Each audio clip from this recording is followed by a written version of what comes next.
आज हम सुनेंगे एक बहुत ही अद्भुत और रहस्यमयी कथा, समुद्र मंथन की कथा, जिसे महर्षि विश्वामित्र भगवान श्री राम और लक्ष्मण को सुनाते हैं।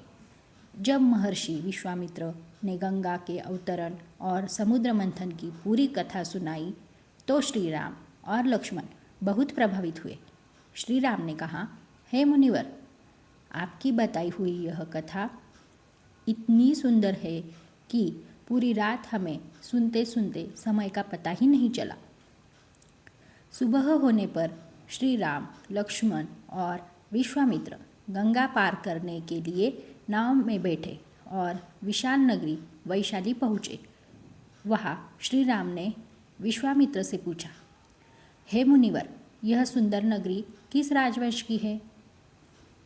तब विश्वामित्र ने कथा शुरू की। बहुत प्राचीन समय की बात है। देवता और दानव दोनों ही शक्तिशाली थे। उनके मन में यह विचार आया कि हम अमर कैसे बने।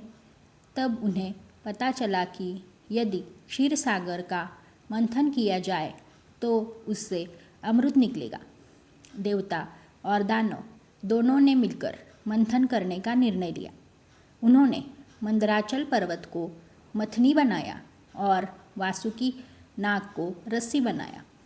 जैसे ही मंथन शुरू हुआ, 1000 वर्ष तक लगातार समुद्रों को मथा गया।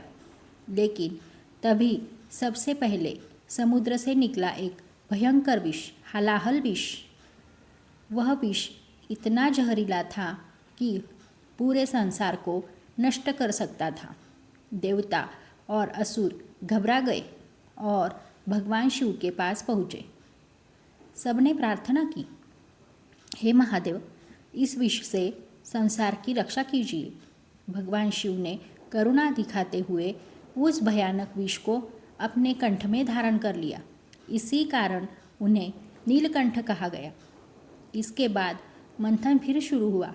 कुछ समय बाद समुद्र से धन्वंतरी, जिनके हाथ में अमृत का कलश था, अप्सराएं जो अत्यंत सुंदर थी, ऐरावत हाथी, उच्चैश्रवा घोड़ा, कौस्तुभ मणि और सबसे अंत में अमृत कलश निकला। जब अमृत निकला तब देवताओं और असुरों में युद्ध छिड़ गया। असुर अमृत पर अधिकार करना चाहते थे। तब भगवान विष्णु ने मोहिनी रूप धारण किया। उन्होंने असुरों को अपने रूप से मोहित कर लिया और देवताओं को अमृत पिला दिया। इस प्रकार देवता अमर हो गए और अधर्म पर धर्म की विजय हुई।